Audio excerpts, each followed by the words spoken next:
Thank you, everyone, for being here.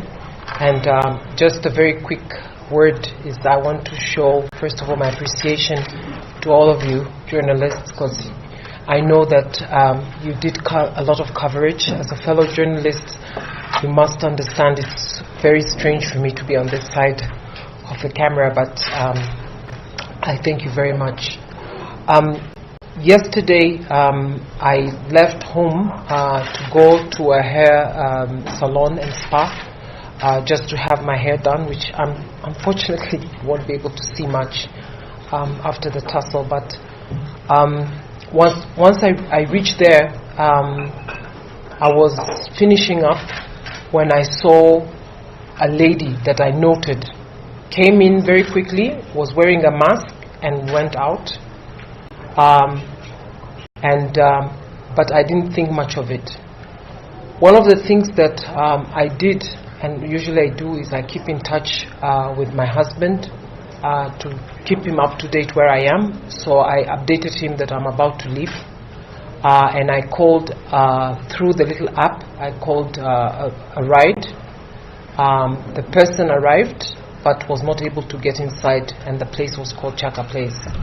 So I rushed to the gate to get in, and the driver was trying now to move out of the gateway into the main road of Agwing's Kodek when a black van stopped in front of us, and suddenly, like out of the movie, I saw two individuals coming to both sides of the door, and they were yelling at the driver. I started yelling with the driver. I was telling him, don't open the door, don't open the door. They cannot take me. I was screaming. After that, they managed to open the door and they started dragging me. So one of the things I did is I was really fighting them not to be taken and put into the car. They dragged me. I do recall that I did a lot of kicking because they were trying to pin me down. They managed to lift me into the car, but they were having a problem shutting the car because I was kicking. But I was screaming, I was asking for help. I remember the driver was looking toward what was happening. That his face was the last thing I think that I saw before it shut. Then they tried to cover my face. They were using some form of cloth, and what they were doing is they were putting the cloth on my nose and my mouth, and they were saying that you will not be able to breathe, so you have to shut up. But I was still fighting, and we were moving very fast. Suddenly there was a thud. So while they were trying to cover my head, I saw what now I know is a city hopper. So I just saw a bus, and then I heard shouts, and they were shouting to each other in the car. Then there was, in Swahili, one said bunduki. There was a thud, so I think there was a crash between the city hopper and the vehicle. But because of that, I could see. They couldn't cover my face. And that's when I realized I was also in handcuffs. They tightened a lot the handcuffs. They covered my head, and they were looking for the phone. So one of the things I did is I laid on the phone so they couldn't access it. So they were trying now to search all my bags, and they were shouting with me. One kept choking me, asking me, where's my phone, where's your phone? And I was just saying, why are you doing this with me? So there was all that communication, but I was not giving them anything.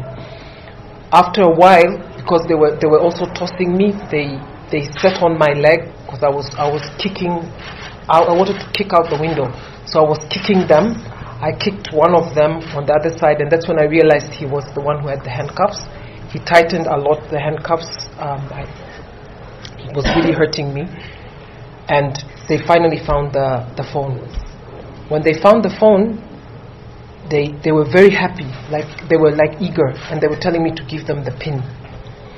And they were speeding, and they kept insisting, give us the PIN. So I just gave them numbers, random numbers. And I couldn't even think straight. So I was just giving them numbers. The one who was in the passenger seat was the one who was handling and really wanted to get into my phone. And he kept saying, it's a wrong PIN.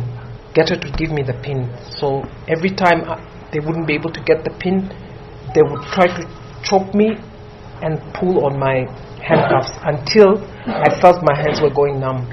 So I told them, I said, you're torturing me. I can't remember the numbers. You need to loosen and you need to let me relax so I can remember my pin. And they were like, you're just buying time. Why are you not telling us? Then I asked them, where are you taking me? So they told me that they are police and they're taking me to the police station. I told them, it's not possible you're police because you abducted me. And the guy on the left who was holding the handcuffs got very angry and pulled and said, we didn't abduct you, we didn't abduct you. So I said, okay, if you're the police, then take me to the police station and I will relax. I'll also give you the pin. And I started basically trying to negotiate. And then they started shouting with me, shut up, shut up. So I said, I was saying, you're confusing me, you're confusing. So I was very distraught. So I said, you're asking me questions and then, you're telling me to shut up. Afterwards, we were going at a very high speed and I kept asking time and time again, when are we getting to the station? Which station are you taking me? So one said the main station and I said where? So after a while, so I didn't get, to be honest, my sense of time I was starting to lose it. After a while I said, you're not taking me to the station, are you? They said, no, relax, we're taking you to the station. Then again I tried because I felt like there is traffic. I tried to see if I can get out. Again they tightened my handcuffs again and they were making me lie down to my right.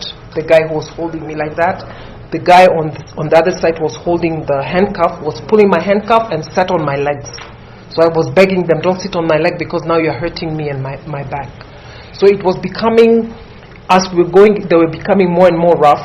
So after a while I decided to keep a bit quiet and I started feeling that we are going on a highway. The reason I say I know it was a highway, the bumps, there are the small bumps and then afterwards there's a larger bump. So I said, this is a highway, this is some place that is not within the city. One of them, the one in front who had my phone, was calling my name, saying Maria. And I didn't react. And he tried to speak to me in Swahili. I was not speaking Swahili. So I kept asking them, why did you take me? Then they said, can you confirm your name? But I didn't give them my name. So I said, but if you abducted me, you need to know who I am. Why did you abduct me if you don't know my name? And that's when the guy was again tightening and saying, now, give me your name. And I said, but you're torturing me for nothing. You took me, you need to know who I am. So we went and they stopped. After a while, I asked if I'm already at the police station. They told me to keep quiet. Then they again put me down. They tried to get my head down. And in front, they got out of the car. It looked like they were either on the phone or consulting. I could hear sounds from far. We stood for a while, then again we continued with the journey. And I kept saying, are you taking me to the station? So the stops happened about, to my calculation, about 5 times. But I was getting confused with the time as it was going. About 5 times, they stopped and one was getting out. Toward the end, both the driver and the front passenger got out. They then also again told me to keep my head down, to keep quiet.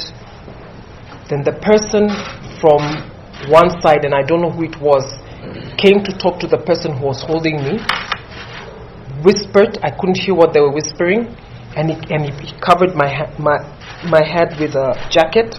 So they were discussing something. And after that, I remember that we were going more, and eventually what they were saying was that they're going to release me, but I must not look back. I cannot look at the car once they remove it, and I have to wait until I hear the car disappear. I didn't know what time it was.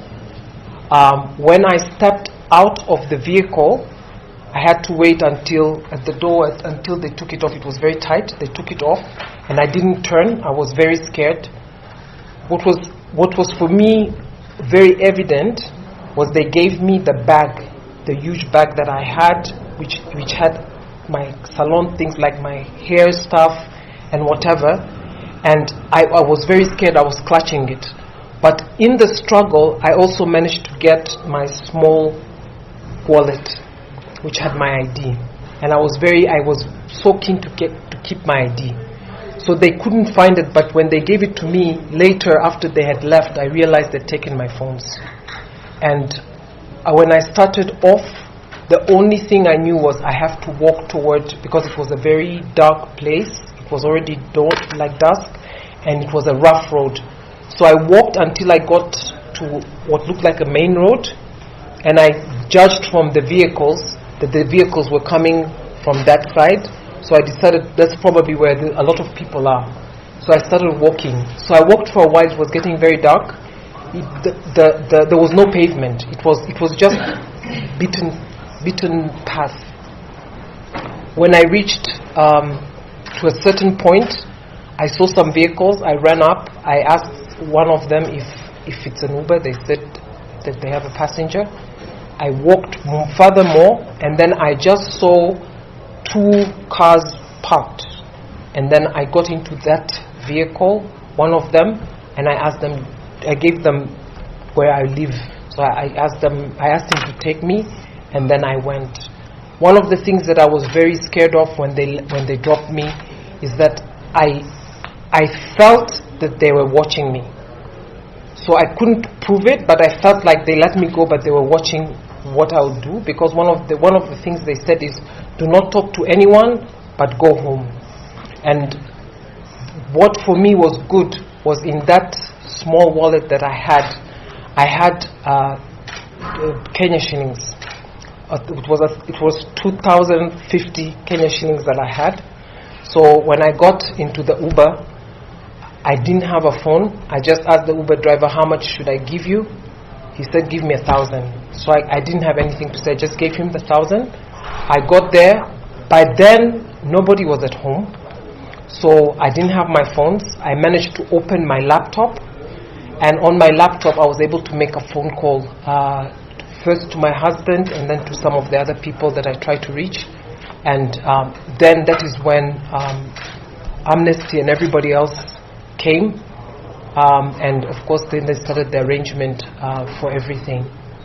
I have not been able to access social media, in the sense that the first thing I did was to remove all my devices that were logged into Twitter and to some of the platforms.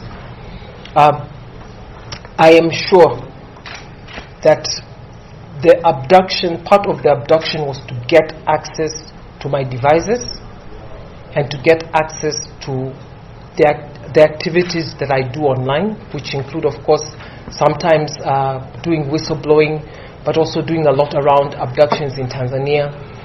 So that is the first thing that I really felt that they really wanted.